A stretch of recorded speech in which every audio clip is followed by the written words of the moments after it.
सब दर्शकों को प्रभु यीशु का नाम से स्वागत करता हूं। शालोम। हालेलुया। हम पढ़ेंगे यूहन्ना 4:20 से 23,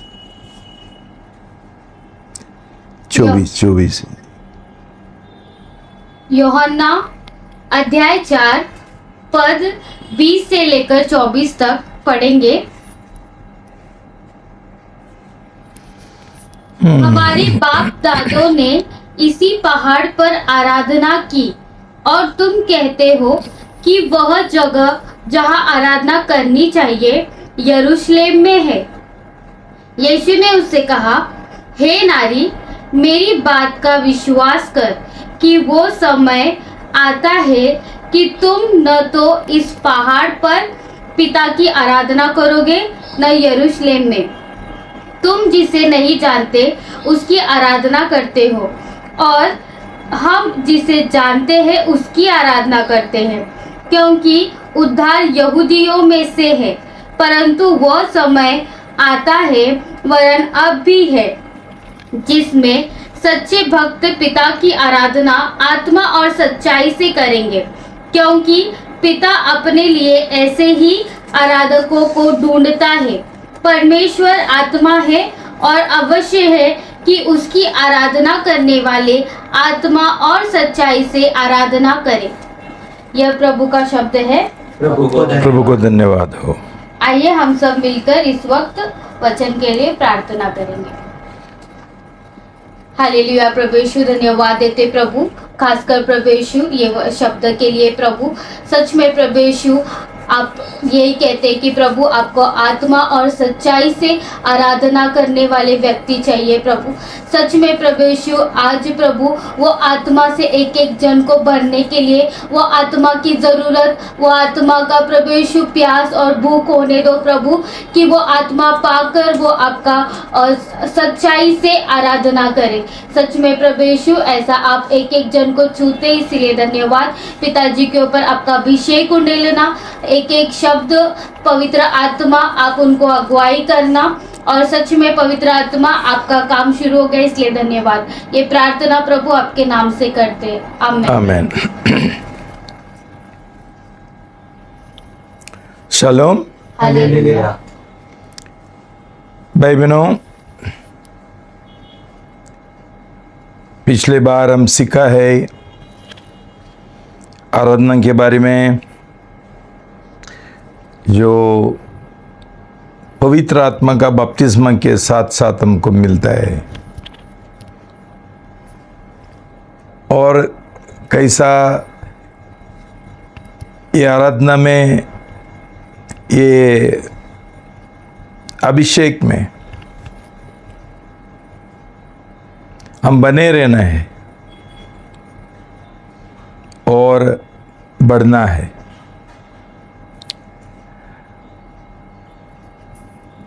आज हम ये विषय के बारे में सीखेंगे,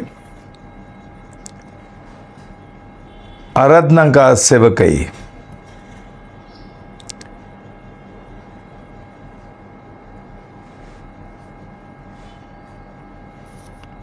देखो,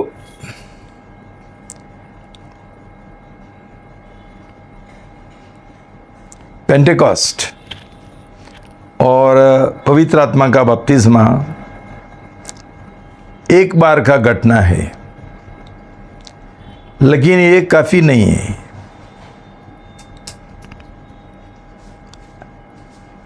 इफिसी 15:18 से 21 हम सीखा है कैसा हमने पवित्र आत्मा से भरते रहना है 3 प्रतिदिन। जैसा मोबाइल में बैटरी है, लेकिन उसको बार बार चार्जिंग करना पड़ता है, वैसा ही पवित्र आत्मा से और अभिषेक से बार बार चार्जिंग होना बहुत जरूरी है। क्यों हमको हर एक बातों के लिए, हमारा जीवन के लिए होने दो, हमारा सेवकाई में होने दो, हमको पवित्र आत्मा का शक्ति और उसका अभिषेक हमको बहुत जरूरी है।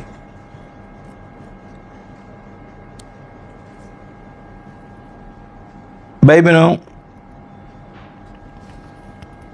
हमको सबसे पहले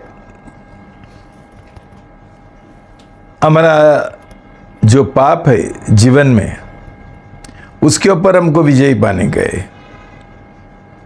कोई बंधन रहता है, उसके और हमको विजय मिलना चाहिए। और उसके बाद हमको प्रभु यीशु मसीह का स्वभाव में बढ़ना है।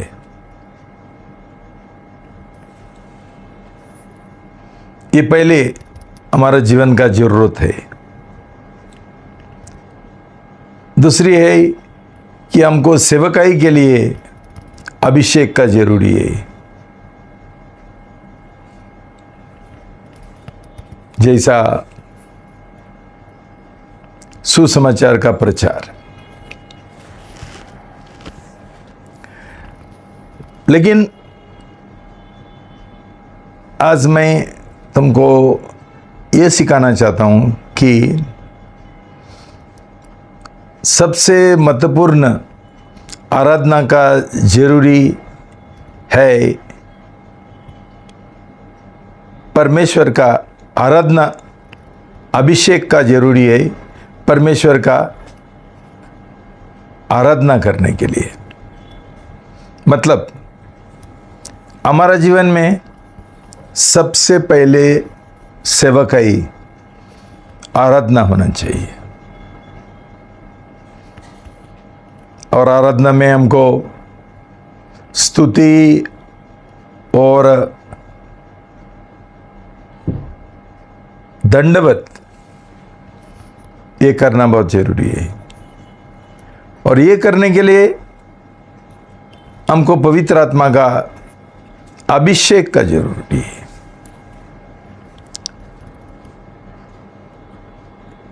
देखो भाई बहनों, ये हमारा पहला काम है। बहुत बार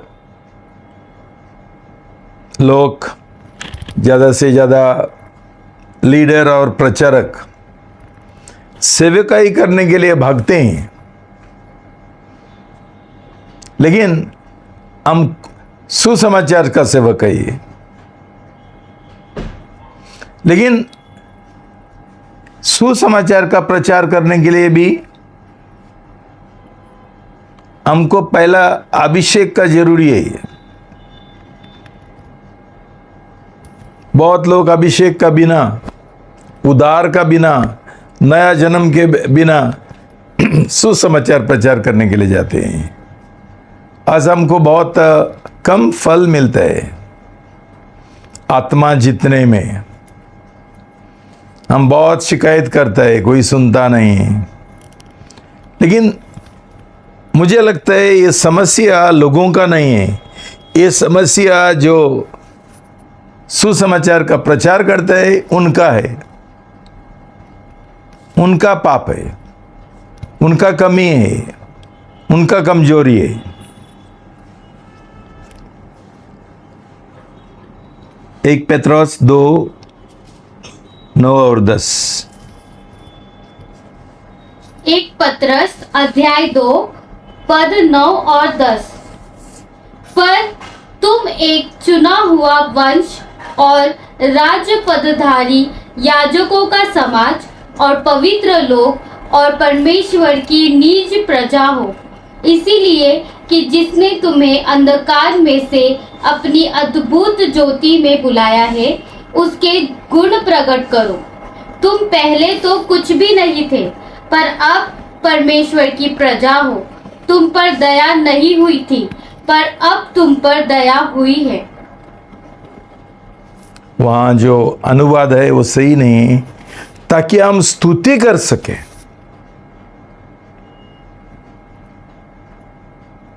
हमको परमेश्वर ने चुना है, हम खास लोग है। पहला हम उसका लोग नहीं थे, आज हम उसका लोग है, हम उसका संतान है, हम उसका राजपदारी है। हमको चुना है खास लोग एक काम के लिए कि हम उसका स्तुति करें, उसका तारीफ करें, उसका प्रशंसा करें। और ये कौन कर सकता है? सिर्फ जिनका नया जन्म हुआ और पवित्र आत्मा से भरा है, अभिषेक से भरा है। ये बहुत लोगों को समझता ही नहीं है। इसके लिए आज का जो आराधना है वो पूरा व्यर्थ है, बेकार है। जब भी हमारा नया जन्म हुआ ही नहीं, हमको लगता है हमें थोड़ा नहीं, कई लोगों का चर्च में 10-15 गाना करते रहते हैं, स्तुति का, दंडवत का। उनको लगता है ऐसा करने से उनका आराधना हो गया।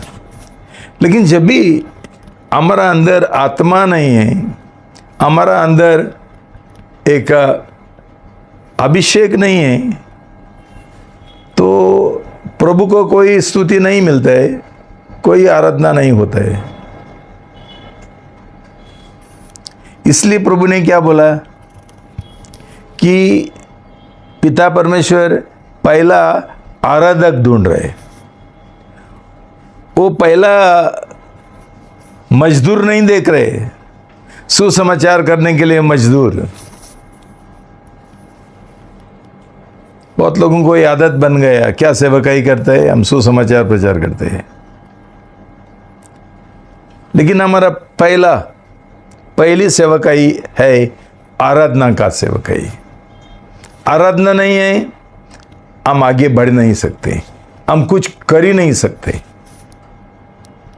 ये समझना बहुत जरूरी है।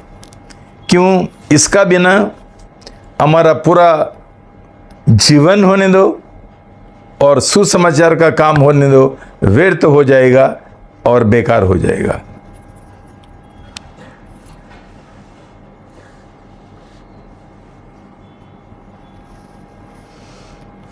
भाई बहनों, हर एक सेवकाई में हमको अभिषेक का जरूरी है। वो चंगाई का सेवकाई होने दो, छुटकारा का सेवकाई होने दो, और आराधना का अगुवाई करने का सेवकाई होने दो। पहला ऐसा लोगों का नया जन्म होना और पवित्र आत्मा से भरना, अभिषेक से भरना बहुत आवश्यक है। भाई बहनों, बहुत बार हम शहीद लोगों के ऊपर प्रार्थना करते हैं, चंगाई के लिए, छुटकारा के लिए, लेकिन उसका कोई असर नहीं होता है, कोई फल नहीं है, सक्सेस नहीं मिलता है। हम हमेशा ये लोगों को दोष लगाते हैं, लेकिन सचमुच दोष हमारे अंदर है। क्यों? हमारे अंदर शायद ये व्यक्ति का नया जन्म नहीं हुआ और उसके अंदर अभिषेक नहीं है। भाई बहनों, बुलावट काफी नहीं है। मुझे बुलाया है प्रभु ने, बुलावट के साथ साथ हमारे अंदर अभिषेक का जरूरी है।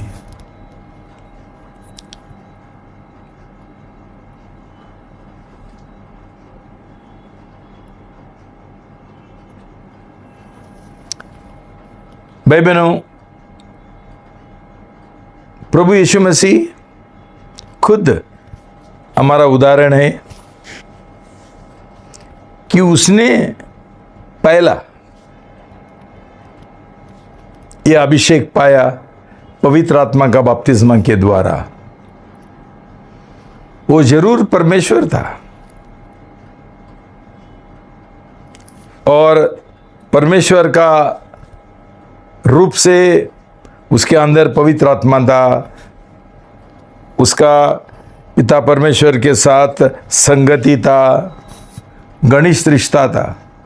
लेकिन अभी प्रभु यीशु मसीह एक मनुष्य का पुत्र बन के आया, मनुष्य बन के आया, तो उसको ये पवित्र आत्मा का बपतिस्मा का जरूरी थी और अभिषेक का भी जरूरी थी। यूहन्ना बपतिस्मा दाता ये समझा नहीं है, तो उसने उसको बोला आप मुझे बपतिस्मा देना चाहिए, मैं तुझे कैसा बपतिस्मा दे सकता हूं। तभी प्रभु यीशु मसीह ने बोला नीतिमत्व के अनुसार जीना और करना, नीतिमत्व पूरा करना ये जरूरी है। तभी यूहन्ना बपतिस्मा दाता ने उसको बपतिस्मा दिया और उसके बाद पिता परमेश्वर ने उसको पवित्र आत्मा से भरा, अभिषेकित किया और पिता का एक वाणी आ गया, ओ मेरा बेटा है, प्रियतम बेटा है, जिसके ओर मेरा पूरा दिल है, मैं बहुत प्रसन्न हूं। भाई बहनों, जब भी प्रभु यीशु मसीह ने उसका शिष्यों को बोला ठहरो, मैं स्वर्ग में जाकर तुम्हारे लिए पवित्र आत्मा भेजूंगा, तब तक तुम कुछ मत करो, कुछ मत करो, ठहरो। आज तो सब लोग भागते हैं, उनका उद्धार भी नहीं हुआ, नया जन्म भी नहीं हुआ, पास्टर बन जाते हैं, प्रचारक बन जाते हैं, शिक्षक बन जाते हैं, कलीसिया शुरू करते हैं, सुसमाचार का काम करते हैं। ये गलत है भाई बहनों। और ये बात सिर्फ जो प्रेषित है, एपोस्टल्स है, उनके लिए नहीं बोला, उसने उसका सब शिष्यों को ये बोला। और जब भी पेंतेकोस्त का दिन पवित्र आत्मा को उंडेला, ये सिर्फ प्रेषितों के ऊपर नहीं उंडेला, वहां कम से कम 120 शिष्य थे, सब लोगों के ऊपर उंडेला। वो एक प्रार्थना का उनको रूम में वो इकट्ठे हुए थे, 120 थे, ऐसा उधर लिखा है, सब लोगों के ऊपर। मतलब हमको सब लोगों को, सिर्फ पास्टर लोगों को नहीं है, सिर्फ प्रचारक लोगों को नहीं है, हर एक जो प्रभु यीशु का शिष्य बनना चाहते हैं उनके लिए ये अभिषेक का जरूरी है, पवित्र आत्मा का अभिषेक और सामर्थ्य। तो भाई बहनों, परमेश्वर हमारा आराधना से क्यों संतुष्ट नहीं है?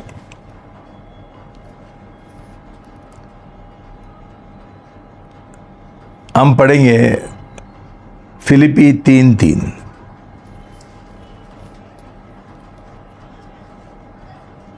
फिलिपियो अध्याय 3 पद 3, क्योंकि खतना वाले तो हम ही हैं जो परमेश्वर के आत्मा की अगुवाई से उपासना करते हैं और मसीह यीशु पर घमंड करते हैं और शरीर पर भरोसा नहीं रखते। देखो भाई बहनों, ये लोग कौन है? फिलिपी लोगों को पौलुस ने एक खत लिखा है। वो किसके बारे में बात करता था? सिर्फ और सिर्फ उधार पाए लोग, नया जन्म पाए हुए लोग, जिनको पवित्र आत्मा का बपतिस्मा मिला, जिनका जीवन में खतना हुआ, भाई बहनों, खतना क्या है तुम जानते हैं। सब यहूदी लोग शारीरिक खतना करते थे, लेकिन परमेश्वर ने उनको एक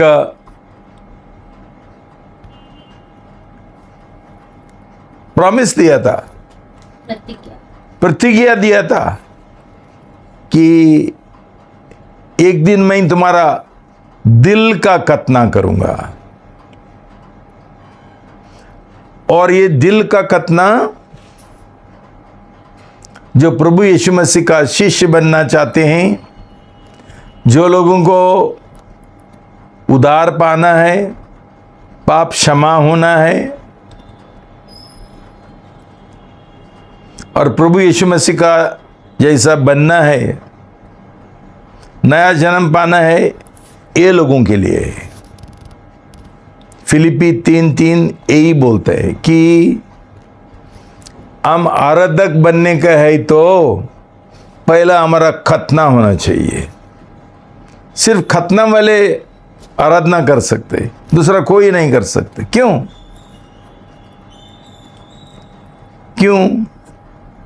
नया जन्म पाने का जरूरी है।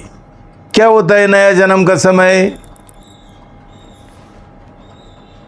हमारा जो पुराना मनुष्य है, जुना मनुष्य, उसको क्रूस के ऊपर चढ़ाते हैं। ये बहुत बार मैंने तुमको सिखाया। और ये पुराना मनुष्य कौन है? पुराना मनुष्य वही है आदम और हवा का पाप, शैतान का पाप, जो पाप जन्म से, जब भी गर्भ धारण हुआ मां का कोख में, तब से ये पाप हमको लागू होते हैं। और ये कौन सा पाप है? ये पाप है स्वयं इच्छा, घमंड,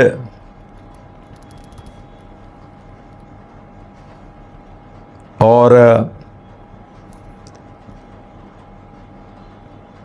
स्वार्थीपन, ये है। और जो लोगों का दिल के अंदर ये पाप है, ये कभी आराधना नहीं कर सकते, परमेश्वर का स्तुति नहीं कर सकते, प्रार्थना नहीं कर सकते। ये कितना लोग समझा है। आज सब लोग रविवार को दिन प्रतिदिन पूजा के लिए, आराधना के लिए, दंडवत के लिए, उपासना के लिए इकट्ठे होते हैं, लेकिन आराधना कर सकते हैं क्या? बिल्कुल नहीं है, कि उनके अंदर अभिषेक नहीं है। ये उनका पाप में है। कई लोग गलत बपतिस्मा लेते हैं, लेकिन उनका जो पुराना मनुष्य है अभी तक मरा नहीं है। क्यों? ये लोगों ने तैयारी नहीं किया बपतिस्मा का। हमारा बीच में ऐसा बोलते हैं, तुम हमारा चर्च में आओ, पास्टर जो मेंडिस तुमको बपतिस्मा नहीं देगा। क्यों? क्यों? ये सब पास्टर अनपढ़ लोग हैं, अंगूठा छाप, उनको कुछ मालूम नहीं है। ये लोग क्यों बपतिस्मा देता है लोगों को? ताकि ये लोग और कौन सा भी कलीसिया में ना जाए, उनका ही कलीसिया में रहना। क्यों? ये बोल सकता है मैंने तुमको बपतिस्मा दिया, और साथ साथ ये लोगों का दशमांश भी उनको मिलेगा। एक गलत मन से ऐसा एक जल्दबाजी, जैसा फास्ट फूड रहता है ना, क्या बोलते हैं उसको हिंदी में? फास्ट फूड, चलो फास्ट फूड, ये बपतिस्मा अभी फास्ट फूड बन गए है। किसी को ही दे दो, जीवन में कोई परिवर्तन नहीं होता है, कोई पश्चाताप नहीं है, कोई समर्पण नहीं है, कोई संसार से अलग दही नहीं है, सब एक खिचड़ी है। मैं विश्वासी हूं भाई बहनों, इसलिए फिलिपी 3:3 में ये स्पष्ट लिखा है, आराधक कौन है? सिर्फ जिन्होंने खतना किया। ये खतना शारीरिक खतना नहीं है, ये आत्मा का खतना है। क्यों? ये सब पाप हमारा आत्मा में है, हमारा दिल में है, और वहां से कोई निकाल नहीं सकते है। हम कितना ही भी यात्रा करें और कितना ही भी उपवास प्रार्थना करें और भले के हम काम करें, पुण्य का काम करें, कुछ नहीं होता है। ये सिर्फ प्रभु यीशु मसीह का क्रूस के द्वारा, उसका मौत के द्वारा, उसका लहू के द्वारा, जब भी हम सचमुच प्रभु यीशु मसीह को हमारा जीवन का बादशाह प्रभु बनाते हैं। देखो, प्रभु यीशु मसीह को बादशाह और मालिक हमारा जीवन में बनाने के लिए पहला जो वहां स्वयं है उसको निकालने का जरूरी है। हमारा जीवन का समर्पण हम प्रभु यीशु की ओर कैसा करेंगे? जब भी हमारा पाप क्षमा नहीं हुआ और हमारा जीवन हम खुद चलाते हैं, हमारा इच्छा के अनुसार, स्वयं इच्छा के अनुसार, हमारा प्लान्स, हमारा योजना, हमारे नौकरी, हमारा धंधा, सब हमारा खुद का इच्छा के अनुसार। एक बड़ा बकवावत है कि लोग बोलते हैं हमने प्रार्थना किया और परमेश्वर ने मुझे बोला। ये लोगों का उद्धार भी नहीं हुआ, नया जन्म भी नहीं हुआ। इनका दिल में जो है वो परमेश्वर का इच्छा नहीं है, खुद का इच्छा है। लेकिन परमेश्वर को दोष लगाने गए, उसके ऊपर डालने गए, टोपी परमेश्वर की ओर डालने गए। क्यों? उनको ये काम, ये धंधा करने गए, बस। क्यों? उनको पैसा का जरूरी है और पैसा चाहिए तो धंधा करेंगे। एक संसारी सोच विचार है। परमेश्वर हमको कभी ऐसा करने के लिए नहीं बोलते है। क्यों? हमारा आत्मिक जीवन में नुकसान होता है। तो भाई बहनों, हम प्रभु यीशु मसीह को हमारा जीवन का मालिक, बादशाह बनाना चाहते हैं। तभी पहला जो वहाँ स्वयं है उसको निकालने गए। उसका निकालने का बिना, प्रभु मैं तुझे मेरा जीवन का मालिक बनाना चाहता हूँ, मैं मेरा प्रभु बनाना चाहता हूँ, बच्चा बनाना चाहता, एक बड़ी झूठ है। ये हम बराबर निर्णय नहीं करेंगे और हमारा स्वयं को हम मारना नहीं चाहते हैं, हमारा स्वयं इच्छा हम त्यागना नहीं चाहते हैं, हमारा हिसाब से हम नहीं जीना चाहते हैं, तब तक कितना ही भी बपतिस्मा लेगा पानी का, कुछ नहीं होने वाला है। इसलिए हमारा कितना सारा बपतिस्मा लेकर बेकार मसीह बन के है इधर। पौलुस बोलता है, I live but not I, Christ lives in me. Bible ने इसका मतलब क्या है? पौलुस ये जानता था, मैं जी रहा हूं, और उद्धार का पहले पौलुस जी रहा था और पौलुस सब कुछ करता था उसका इच्छा के अनुसार। लेकिन अभी वो बोलता है, मैं जी रहा हूं, लेकिन मैं नहीं जी रहा हूं, प्रभु यीशु मसीह मेरा अंदर जी रहे। क्यों? उसने ये निर्णय किया था कि मेरा स्वयं इच्छा मेरा मैं, मेरा गर्व सब मैं प्रभु यीशु का हवाले में करना चाहता हूँ। और मैं चाहता हूँ अभी प्रभु यीशु मसीह मेरा जीवन में आके मुझे अगुवाई करे, मुझे आज्ञा दे, क्या करना है मुझे बोले, तब तक मैं कुछ करूँगा नहीं। प्रभु यीशु मसीह ने भी वैसा किया। उसने बोला मेरी इच्छा नहीं है, मैं परमेश्वर का, मेरा पिताजी का इच्छा करने के लिए आया हूँ। ऐसा विश्वासी का भी देखा है क्या तुम लोगों ने? नहीं मिलेंगे कि ये लोगों का जब तक सही बपतिस्मा नहीं लेंगे, उनका जो मैं है, अहंकार है, स्वयं है, स्वयं इच्छा है, स्वार्थीपन है, वो कभी जाएगा नहीं। तो हमारा आराधना भी व्यर्थ और हमारा सेवकाई भी व्यर्थ।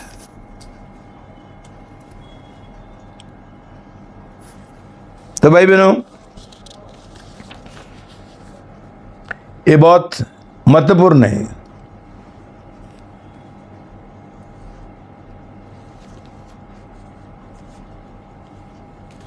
इसके लिए हर एक छोटी छोटी बात के लिए हमको अभिषेक का जरूरी है। वर्शिप का समय, आराधना का समय, हमारा गायन मंडली रहते हैं। भाई बहनों, गाना करने के लिए हमको अभिषेक से भरे हुए लोग का जरूरी है। तो कुछ बजाता है, हमको ऐसा लोग चाहिए जो अभिषेक से भरा है। ये सिर्फ हमारा कलीसिया में जिनका नया जन्म नहीं हुआ, उनको मैं बजाने के लिए नहीं देता हूँ। और गायन मंडली में भी उनको भाग लेने के लिए नहीं देता हूँ। हमको अगुवाई करना है, तो ये अगुवाई सिर्फ जिनके अंदर पवित्र आत्मा भरा, एक बार भरा था ऐसा नहीं है। एक बार दिन प्रतिदिन पवित्र आत्मा का समर्थ और अभिषेक से जी रहे, दिन प्रतिदिन, यही लोग अगुवाई कर सकते हैं, दूसरों लोगों को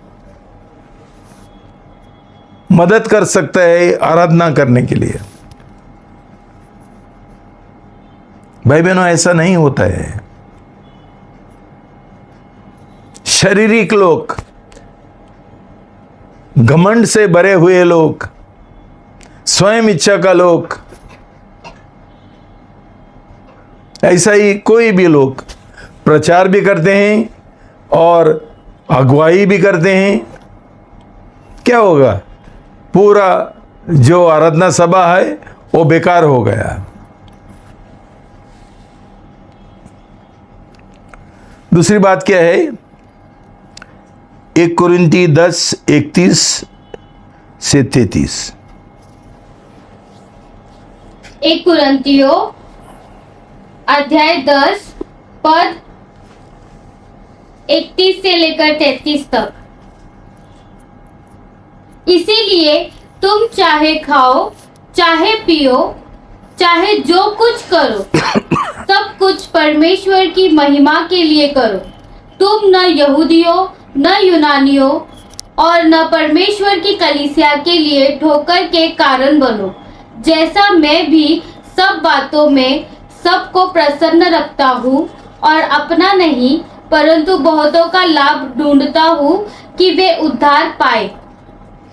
देखो भाई बहनों, जो हम करते हैं, प्रभु का शब्द बोलता है परमेश्वर का महिमा के लिए करो। हम प्रचार करते हैं परमेश्वर का महिमा के लिए, खुद का महिमा के लिए नहीं। शोबाजी नहीं चाहिए परमेश्वर को, खुद का मान सम्मान के लिए नहीं है, खुद का महिमा के लिए नहीं है, प्रचार होने दो, अगुवाई होने दो, बजाने का होने दो, गाने का होने दो। हमारा मन क्या है, हमारा उद्देश्य क्या है, हमारा और क्या बोलते हैं, मोटिव्स क्या है? स्वयं मान सम्मान, स्वयं महिमा, तारीफ के लिए, शोबाजी करने के लिए। तो भाई बहनों, प्रभु का वचन बोलता है इसके द्वारा एक गलत मन से हम ऐसा करेंगे, हम कोई भी फायदा खुद को नहीं मिलता है और लोगों का भी फायदा नहीं होता है। इसलिए पौलुस बोलता है कुछ भी जो करते हैं, खाना पीना, सेवकाई, आराधना, कुछ भी परमेश्वर का महिमा के लिए करो। ये हम लोगों ने बार बार जांचना बहुत जरूरी है। एक बार मैं दुबई प्रचार करने के लिए गया था। ये लोगों का आराधना इतना लंबा थी, कितना सारा गाना, ये वो, डुम डाम डिम डाम डुम डाम।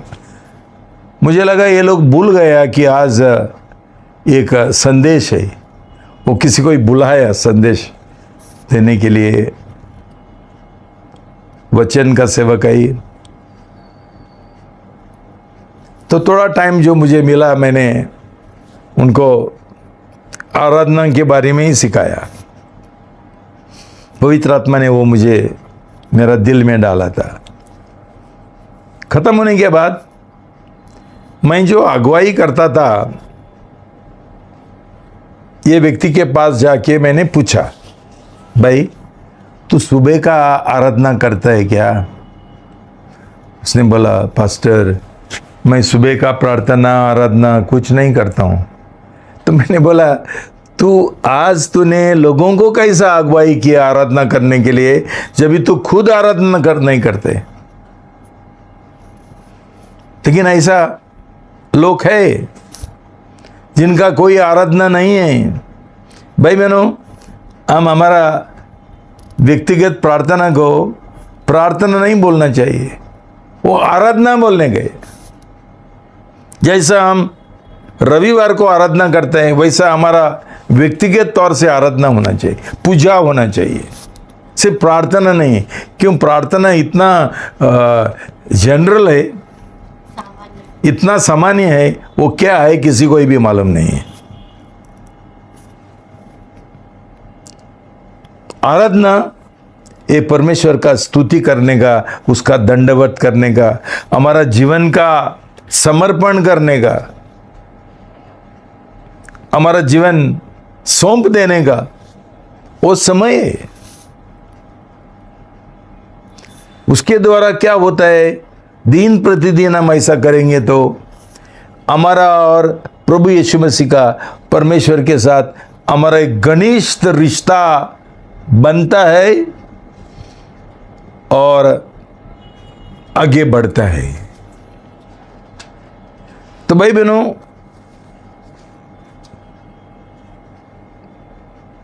प्रभु का कलीसिया में एक दो बड़ा महान बहकावत है जिसका हम सावधान रहना चाहिए। एक बहकावत है वचन का ज्ञान।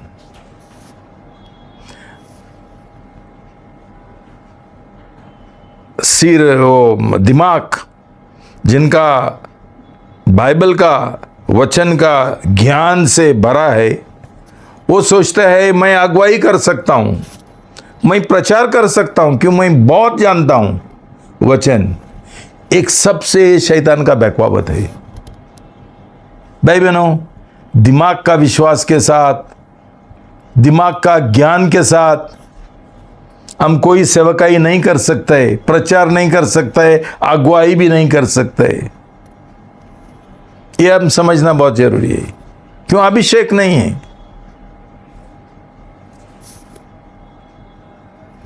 शैतान प्रचार कर सकता है। मत्ती 7:23 से 25 में हम देखा है कैसा ये गलत नबी और प्रचारक प्रभु यीशु मसीह ने उनको बोला, मैं तुमको नहीं जानता हूं। क्या हुआ था? ये दिमाग का लोग थे, दिमाग से चलते थे, गलत मन से चलते थे, गलत इरादा से चलते थे। उनका दिल सही नहीं था, उद्देश्य नहीं था। आज कितना सारा लोग चंगाई सभा करना चाहते हैं, सब लोग। क्यों? ज्यादा पैसा मिलता है। तो भाई बहनों, ये ऐसा लोगों का किसी का उधार नहीं होता है।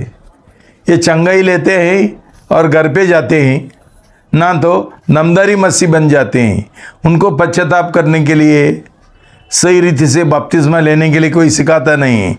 क्यों? एक धंधा बन गया है। चंगाई का जो सेवक है, ये धंधा बन गया है और सब लोग उधर ही भागते हैं। चंगाई का जो सेवकाई है, छुटकारा का जो सेवकाई है, बहुत अच्छे है। लेकिन सिर्फ जिनको परमेश्वर ने चुना, जो लोगों का नया जन्म हुआ, जो लोगों का दिल सही है, जो पैसा के लिए नहीं कर रहे, यही लोग कर सकते हैं। ना तो पूरा मान सम्मान ये लोगों को जाता है, प्रभु को कुछ नहीं मिलते है, और साथ साथ पैसा भी आता है।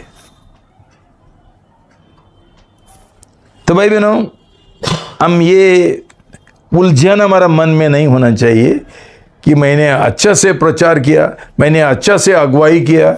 क्यों? दिमाग से किया, दिमाग का ज्ञान से किया, लेकिन मेरा दिल प्रभु से दूर है। मेरा कोई घनिष्ठ रिश्ता नहीं है। जो मैं बात करता हूं वो दिल से नहीं आता है, वो दिमाग से आता है। इसका कोई असर, प्रभाव नहीं होता है और लोगों का फायदा भी नहीं होता है। दूसरा बकवावत है, उसको बोलता है इंग्लिश में इंटेलेक्चुअलिज्म और हिंदी में बुद्धिवाद। दूसरा है इमोशनलिज्म। इमोशनलिज्म क्या है? भावुकता, भावुक, भावना।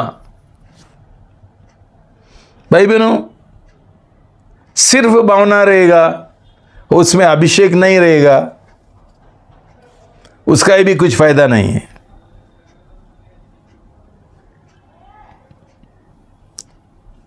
क्यों? हमको लगता है भावना से हम कुछ करेंगे, ये बहुत आत्मिक है।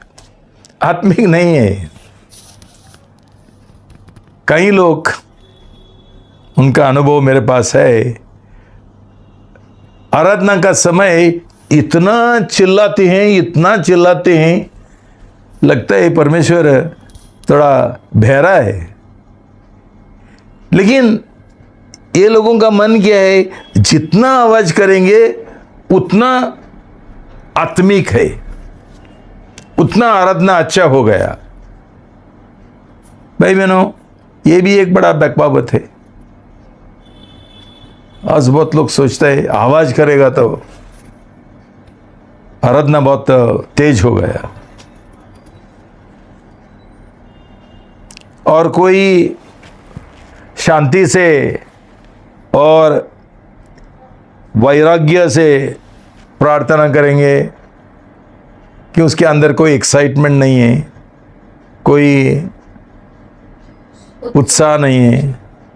चलो, हमको लगता है ये लोग कुछ बेकार लोग हैं।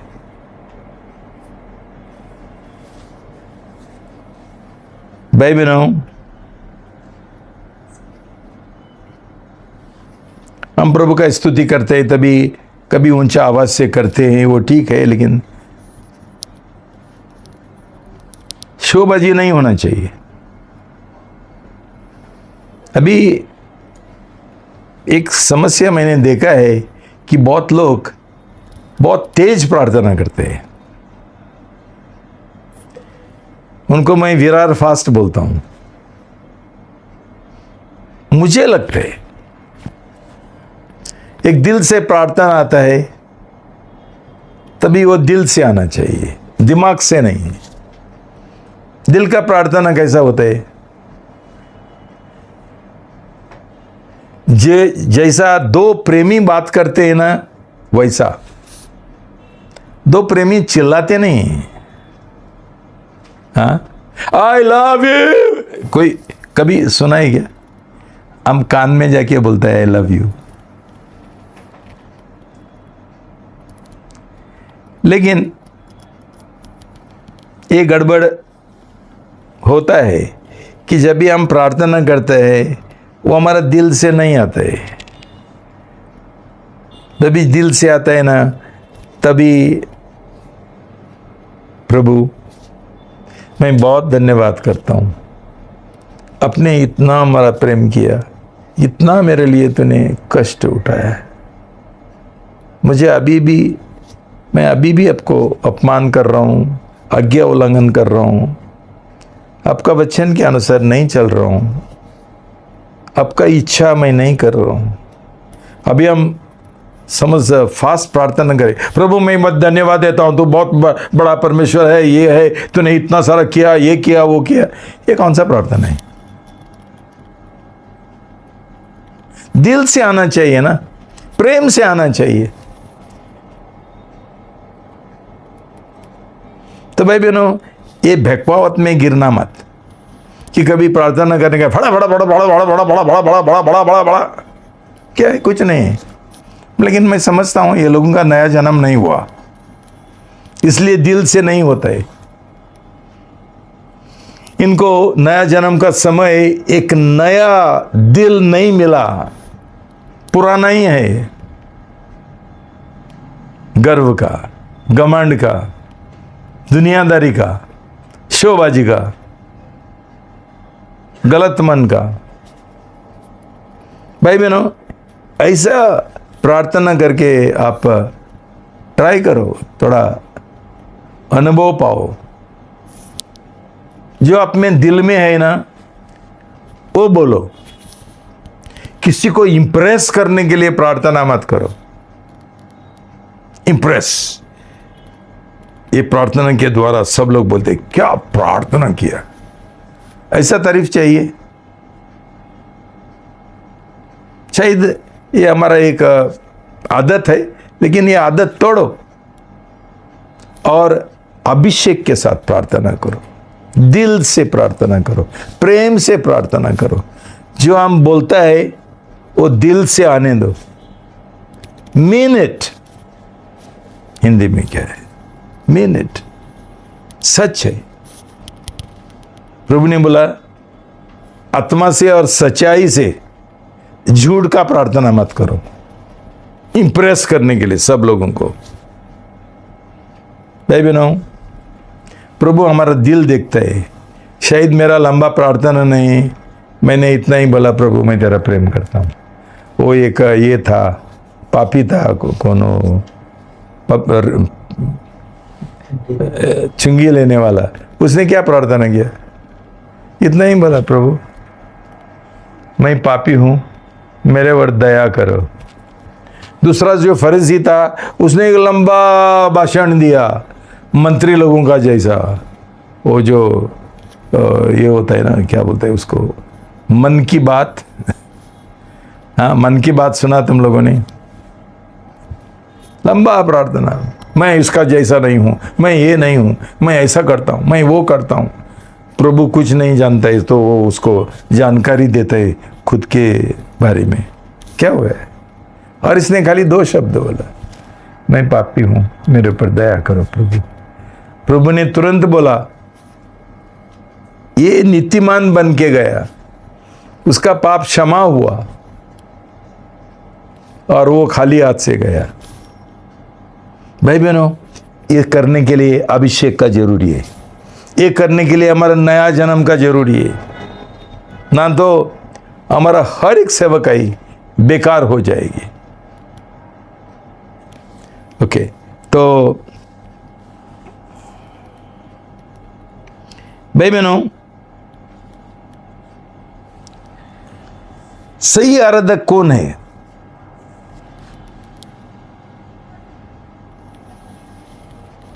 जो परमेश्वर का इच्छा के अनुसार चल रहे। हम परमेश्वर का इच्छा नहीं कर रहे, कितना ही भी गाना करो, अच्छा गाना जो बहुत हमको बहुत टच होते हैं, लेकिन उसके बाद हम हमारा खुद का इच्छा करते हैं। ये कौन सा आराधना है? प्रभु को क्या महिमा मिलता है इसमें? इसलिए प्रभु ने बोला, तुम लोग मुझे प्रभु प्रभु, और एक बार बोलो प्रभु 3 बार, लेकिन मेरा इच्छा नहीं करते हैं, तो तुमको मैं पहचानता ही भी नहीं हूं, जाओ नरक में। या लेकिन सोचा ऐसा कैसा? भाई मैंने ऐसा ही है। आज पूरा मसीहत ये भैकवावत में जी रहे कि उनको किसी ने सिखाया नहीं कैसा नया जन्म पाते हुए पवित्र आत्मा का बपतिस्मा पाना और अभिषेक से भर देना, और वो दिन प्रतिदिन वो अभिषेक में बने रहना और बढ़ते रहना। ये काम ज़्यादा महत्वपूर्ण है। इसका बिना हम पूरा सेवक ही बंद करना चाहिए, कुछ फायदा का नहीं। ये पहला ठीक करो, ये रिपेयर करो,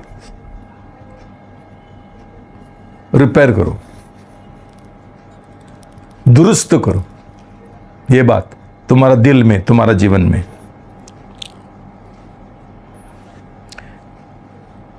दूसरी एक बात है जो मैं बोलना चाहता हूं,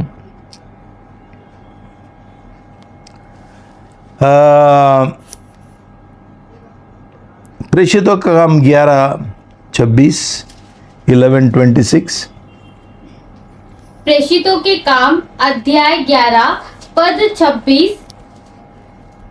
जब वह उससे मिला तो उसे अंताकिया लाया, और ऐसा हुआ कि वे 1 वर्ष तक कलीसिया के साथ मिलते और बहुत लोगों को उपदेश देते रहे, और चेले सबसे पहले अंताकिया ही में मसीहा कहलाए।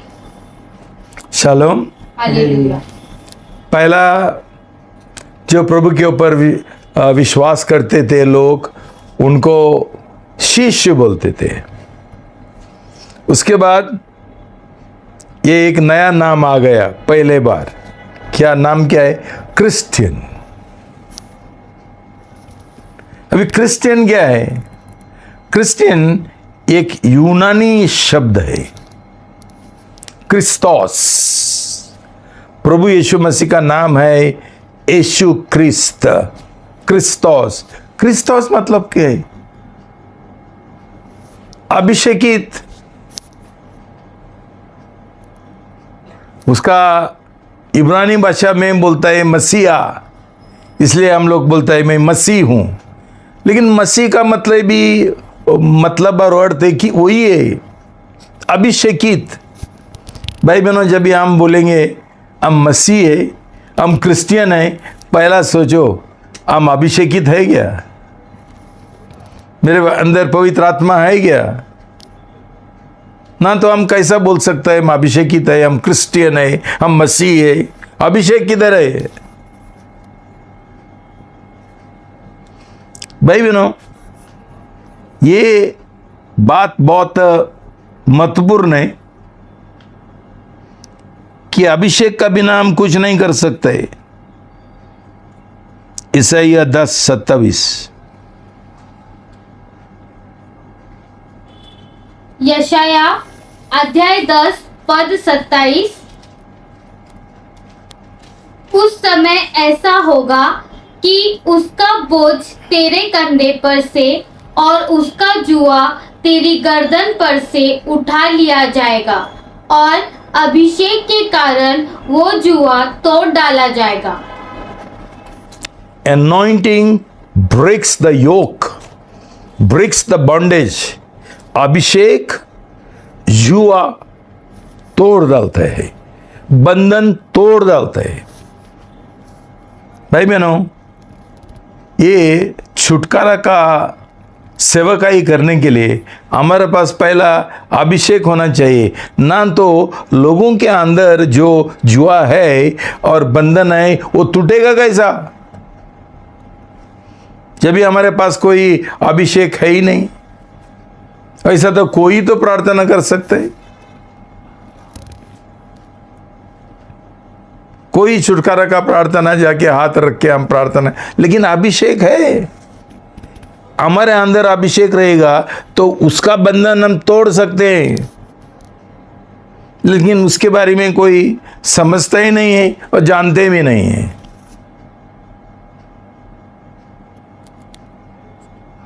दो कोरिन्ती 10:3 और 4।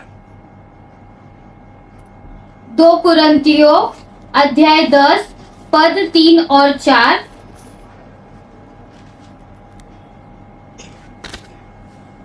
क्योंकि यद्यपि हम शरीर में चलते फिरते हैं तो भी शरीर के अनुसार नहीं लड़ते, क्योंकि हमारी लड़ाई के हथियार शारीरिक नहीं पर गढ़ों को उद्ध्वस्त कर देने के लिए परमेश्वर के द्वारा सामर्थ्य है।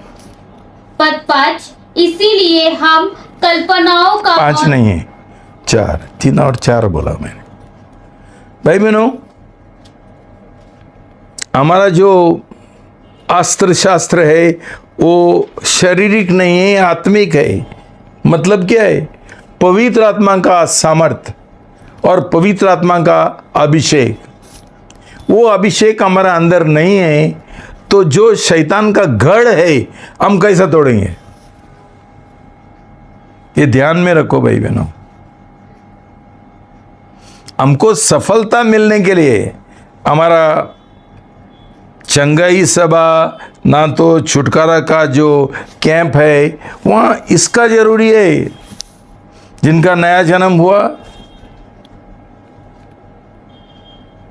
जिनको पवित्र आत्मा का बपतिस्मा और अभिषेक मिला और ये अभिषेक में बने रहते हैं और बढ़ते रहते हैं।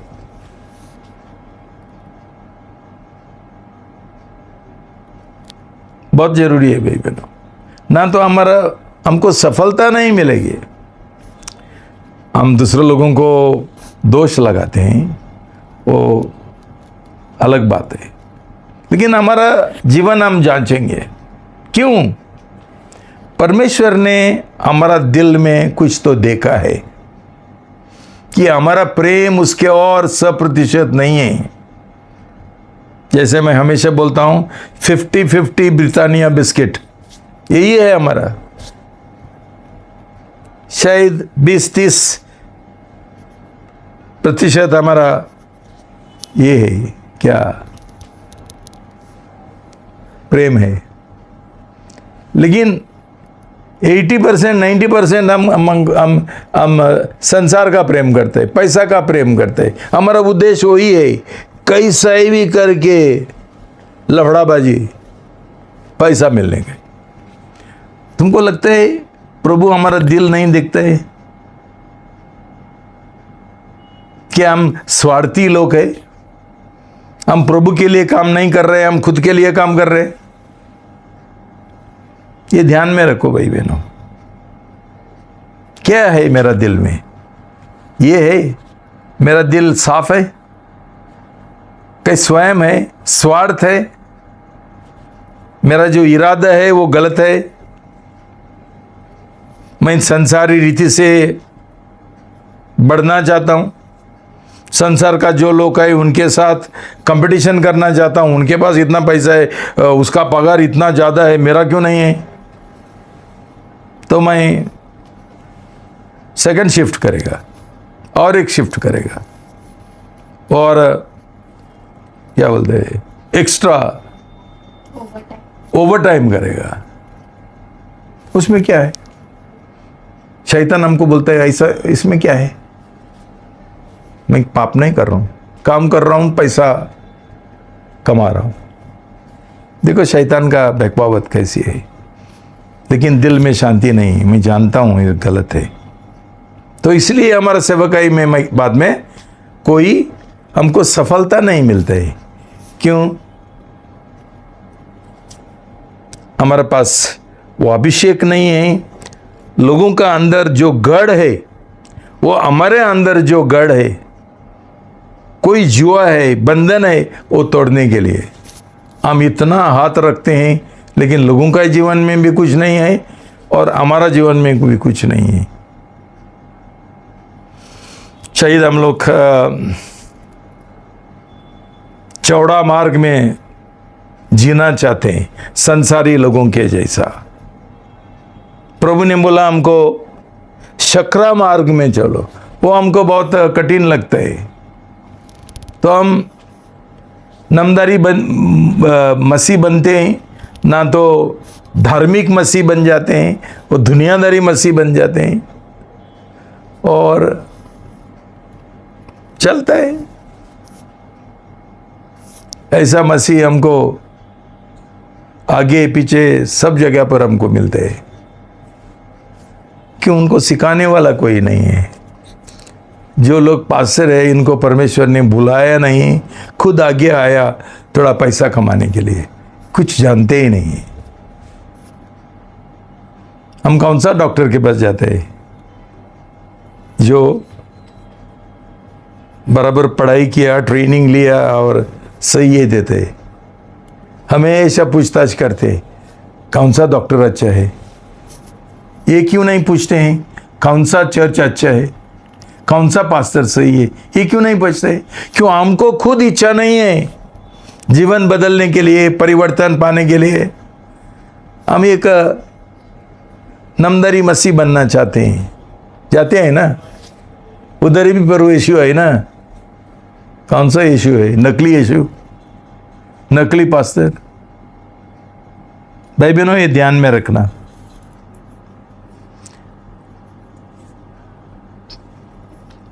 मत्ती 5:48। मत्ती 5:48।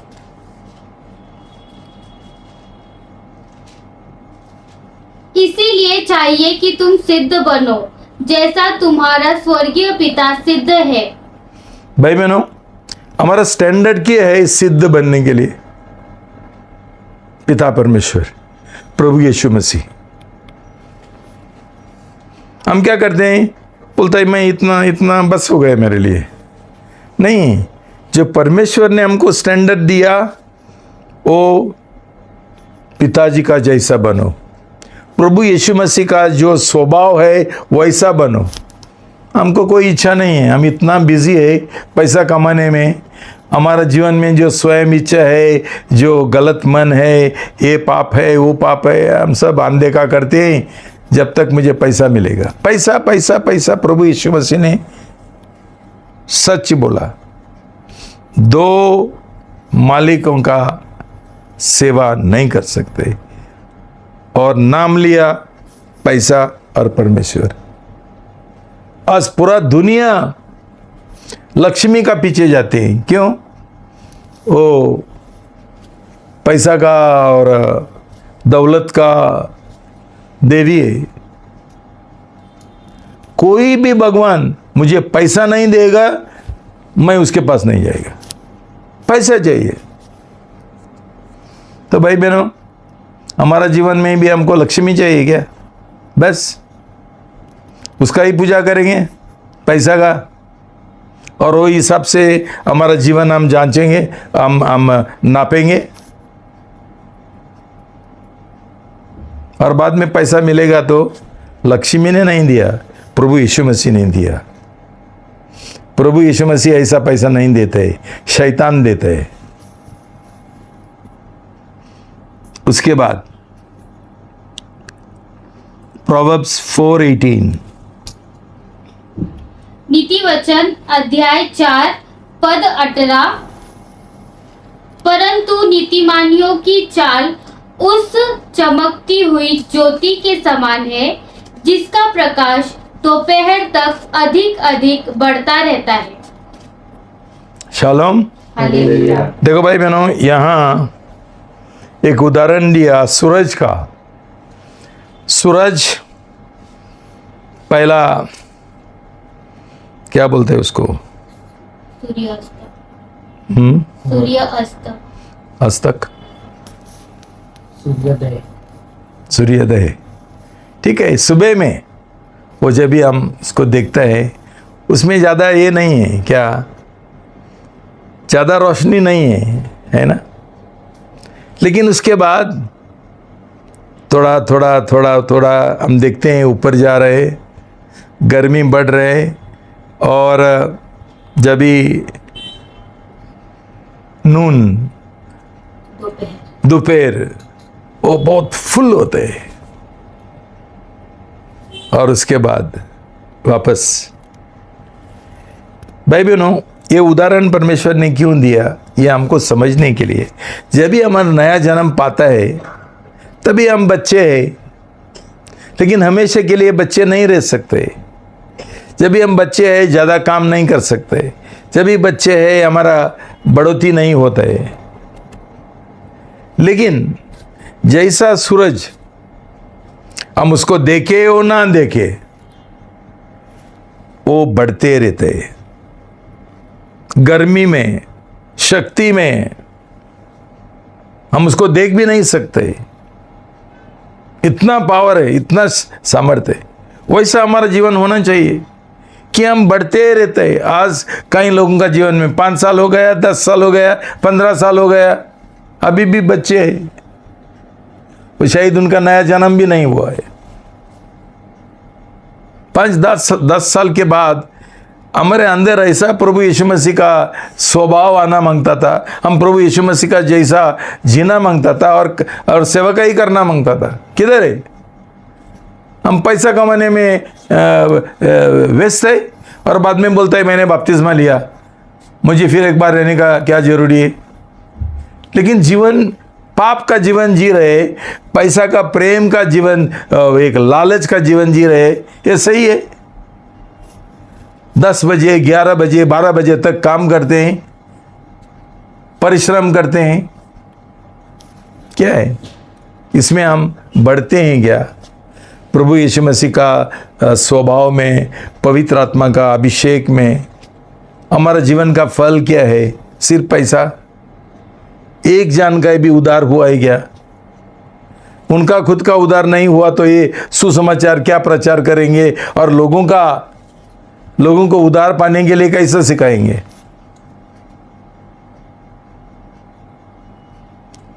सोचो भाई बहनों, मनन करो, खुद को लागू करो। 1 यूहन्ना 3:2 और 3। 1 यूहन्ना अध्याय 3 पद 2 और 3। हे प्रियो, अब हम परमेश्वर की संतान हैं, और अभी तक यह प्रकट नहीं हुआ कि हम क्या कुछ होंगे। इतना जानते हैं कि जब वह प्रकट होगा तो हम उसके समान होंगे, क्योंकि उसको वैसा ही देखेंगे जैसा वह है। और जो कोई उस पर यह आशा रखता है वह अपने आप को वैसा ही शुद्धिकरण करता है जैसा वो शुद्ध है। हमारा काम क्या है भाई बहनों? दिन प्रतिदिन हमने खुद को शुद्ध करना है, हमारा दिल शुद्ध करना है। जानचो भाई बहनों, जब भी हम ऐसा बढ़ते रहेंगे, जब भी हम प्रभु यीशु मसीह को मिलेंगे, देखेंगे, जब भी वो आएगा, तभी प्रभु का वचन बोलता है तुम प्रभु यीशु का जैसा बनेंगे। क्यों? इतना सालों से हमने यही काम किया, पवित्र आत्मा में भरने के लिए, अभिषेक से भरने के लिए, और अभिषेक के साथ साथ जीने के लिए, परमेश्वर का आराधना करने के लिए, आराधना के द्वारा और अभिषेक से भरने का और प्रभु का काम करने का, ये हमारा काम चल रहा है। जब भी प्रभु यीशु मसीह आएगा, वो हमको हाथ पकड़ के बोलेगा बस हो गया, तूने विश्वास का युद्ध लड़ा, अभी आ जाओ। क्या किया ये लोगों ने? जैसा उनका नया जन्म हुआ, तब से खुद का दिल शुद्ध करते रहा, शुद्ध करते रहा। भाई बहनों, हम कभी जानते हैं, ये जांचते हैं क्या हमारा जीवन, हमारा पाप क्या है? हमको मालूम है क्या? हम कबूल करने के लिए तैयार है क्या? उसके और हम काम करने के लिए तैयार है क्या? हमारा शुद्धिकरण करने के लिए तैयार है ना? तो हम हमेशा सफाई करने में बिजी है। मैंने नहीं किया, सब कुछ ठीक है, ये जो मैं कर रहा हूँ गलत नहीं है, ये सब ठीक है। ऐसा करके हम कैसा हमारा शुद्धिकरण करेंगे और उसके ऊपर विजय पाएंगे? जब ये अभिषेक नहीं है, हमको कोई पाप से बंधन का छुटकारा नहीं मिलेगा।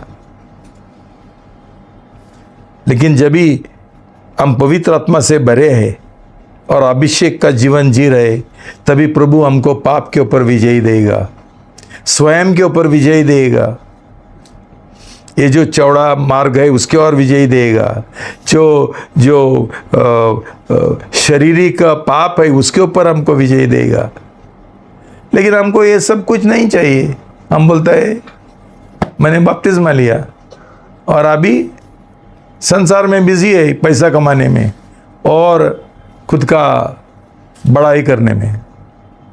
भाई बहनों, मेरा ये प्रार्थना है कि प्रभु ये संदेश के द्वारा, उसका वचन के द्वारा हमारा आंखें खोल देगा, दिल को छुएगा और हमको सही पश्चाताप करने के लिए अनुग्रह देगा, ताकि हम बदले, ताकि हम आगे बढ़े और हमारा जीवन आत्मिक जीवन बने, फलदायक बने और प्रभु का राज के लिए, हमारा खुद का बढ़ोतरी के लिए हम दिन प्रतिदिन काम करें। प्रभु तुमको आशीर्वाद दे। प्रार्थना करेंगे। पिता परमेश्वर, प्रभु यीशु मसीह का नाम से मैं बहुत स्तुति करता हूँ, महिमा करता हूँ, धन्यवाद देता हूँ प्रभु, ये आज का संदेश के लिए जो आपने मेरा दिल में डाला। प्रभु पवित्र आत्मा का शक्ति से और अभिषेक से जो दर्शक है जिन्होंने ये सुना, उनका दिल भर देना प्रभु, और ऐसा एक इच्छा उनका दिल में पैदा करो प्रभु कि ये लोग बोले हम कोई भी सही मसीह, सही अभिषेकित लोग, सही नया जन्म पाए हुए लोग हम बनना चाहते हैं। ये इच्छा, ये दिल उनको दे दो कि ये लोग नहीं बोलेंगे मेरा चर्च ठीक है, मेरा बपतिस्मा ठीक है, लेकिन उनका जीवन में कोई पाप के ऊपर विजय नहीं है, कोई आत्मिक बढ़ोतरी नहीं है। क्यों? प्रभु उनका आंखें खोल दो और उनको एक सही मन दो प्रभु कि मैं सही कलीसिया में जाऊंगा और सही नया जन्म पाऊंगा और आत्मिक तौर से मैं आगे बढ़ेगा और प्रभु का राज के लिए मैं फायदेमंद हो जाएगा, ताकि बहुत लोगों का उद्धार हो, बहुत लोगों का सही रीति से नया जन्म हो। ऐसा हम प्रभु आप आराधक ढूंढ रहे और ऐसा मजदूर ढूंढ रहे प्रभु, अभिषेकित, जिनके अंदर अभिषेक बड़ा है, पवित्र आत्मा का शक्ति से काम कर रहे, खुद का इच्छा से नहीं है। मैं धन्यवाद देता हूं प्रभु, अपने ये हमारा प्रार्थना सुन लिया और वैसा आप हमारा जीवन में काम करेगा और आपको बहुत महिमा मिलेगा और लोगों का बहुत फायदा और उनका उद्धार हो जाएगा। धन्यवाद। ये प्रार्थना मैं प्रभु यीशु मसीह के नाम से करता हूँ, आमेन। God bless you.